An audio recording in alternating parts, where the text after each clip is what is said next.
Hi Aries! Welcome po sa ating channel. At ito ang inyong daily gabay tarot reading for April 25, 2025. Kung naka-resonate kayo, comment down. Kung hindi kayo naka-resonate, ibigay niyo po sa iba kasi general reading po ito. This is for you, Aries, ngayong April 25, 2025.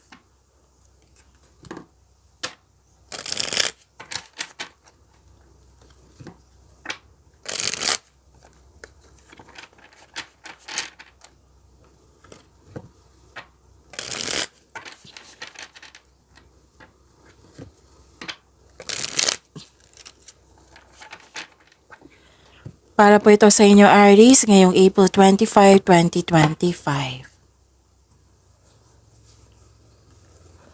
Maraming salamat po sa inyong patuloy na suporta at maraming salamat din po sa mga hindi nag-skip ng ads.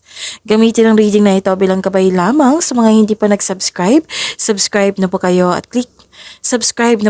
click bell notification para malaman nyo na may bago tayong video. Para sa mga gustong magpa-reading po, may lumabas dyan sa screen nyo ngayon. Panoorin nyo po at sundin ng instruction.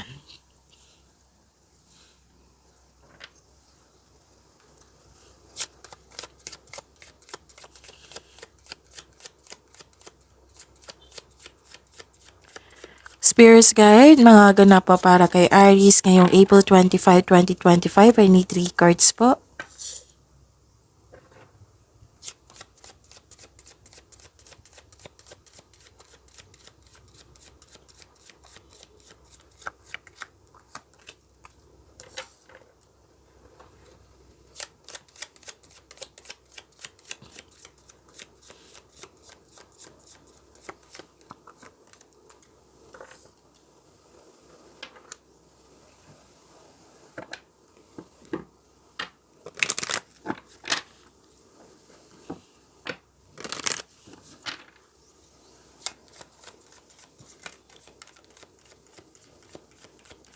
Spirits Guide, Angels, Archangels, Guardian Angels, message pa para kay Aries ngayong April 25, 2025.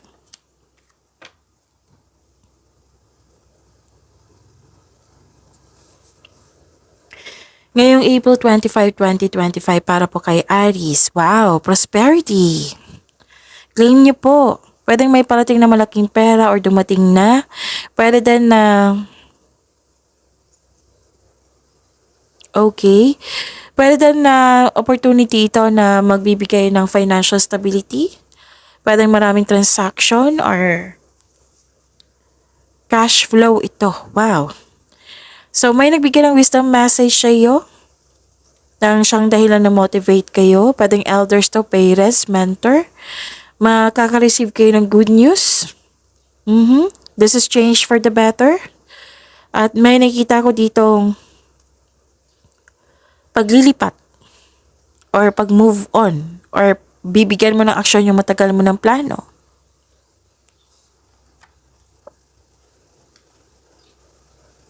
Sabi po ni Archangel Raziel, I am bringing you esoteric information and symbols and helping you understand spiritual truths. And then sabi po ni Archangel, oh, siya pa rin to, si Archangel Raziel. I am helping your spiritual sight to awaken fully so you can clearly see heavenly love.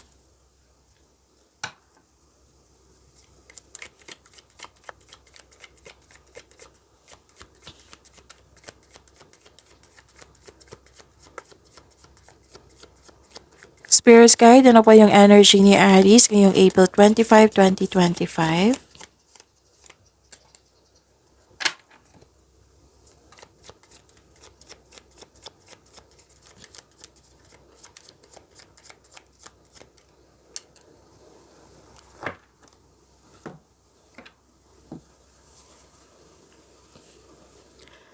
Kung may narinig kayo or may nakita kayong repeating message, like for example, nanood kayo ngayon ng April 24 and April 25 at may napansin kayong repeating message, yan po yung ibig sabihin po na pinupush ng cards nyo na kailangan yung bigyan ng atensyon, solusyon at aksyon.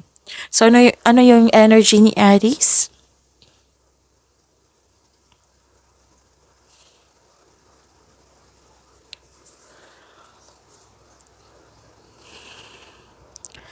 May against sa traditional, like for example, tuto sa inyong desisyon, plano, ideas, pwede din tuto sa kasal or tuto sa pagkikipagrelasyon sa taong gusto mo. Ang advice po dito, hindi po daw kailangan maggalit. Alamin nyo kung ano yung dahilan kung bakit tutol.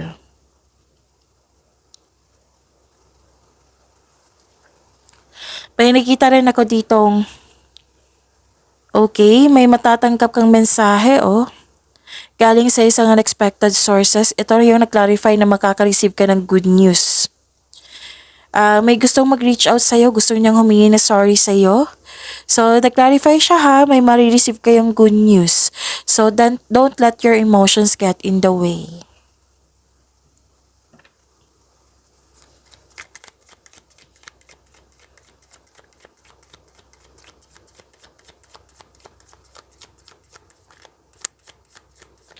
Spirits Guide, Career and Money po ni Aries.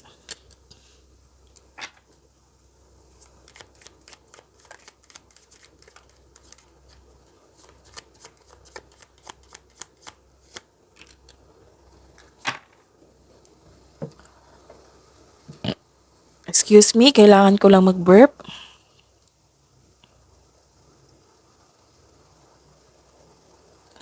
Okay.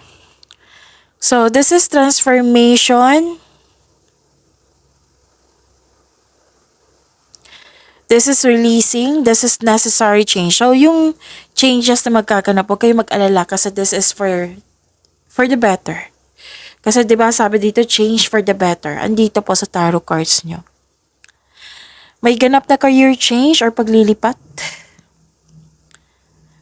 Pwede din negosyante ka na may balak kang itigil yung negosyo mo para itry yung iba na naka-align sa inyong passion. Pwede din end of contract.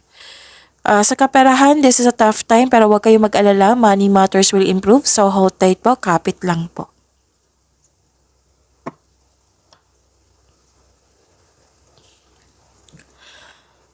May nakita ko ditong pwedeng bored kayo. Pwedeng nababagalan kayo sa proseso. Oo. Or hindi ka satisfied sa inyong status ngayon. So, this card tells you na kailangan mong labanan yung pakiramdam nyo. Alalahanin mo yung inspiration mo sa buhay para ma-motivate po kayo.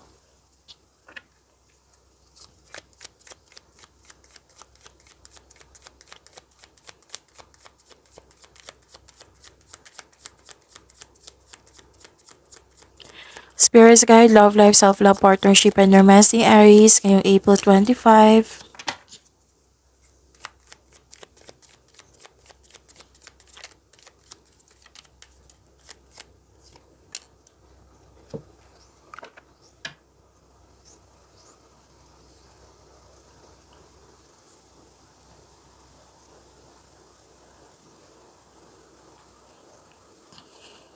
Okay. Pagbalanse, stability. Sa mga single, buhos ang oras nyo sa pag-aaral or trabaho. Wala na kayong time for yourself, sa inyong family. Pagbabalanse po ay kailangan. Ganon din sa mga may relasyon sa buhay mag-asawa.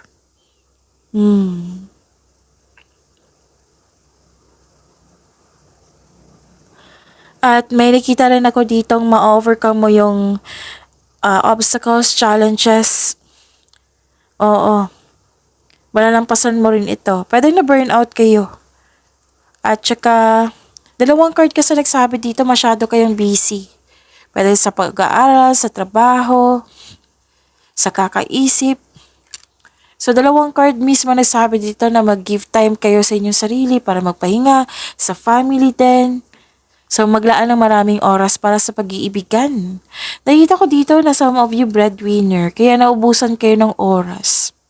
Or isa sa inyo nagbibigay ng pressure po, yung naging dependent sa'yo, relying on you for emotional and financial support. So, this is mabibigatan. Pero huwag kayong mag-alala kasi sinabi naman ng card nyo dito na ma-overcome nyo po ito. Baka kailangan lang po ng pag-uusap. Kailangan lang po ng time management.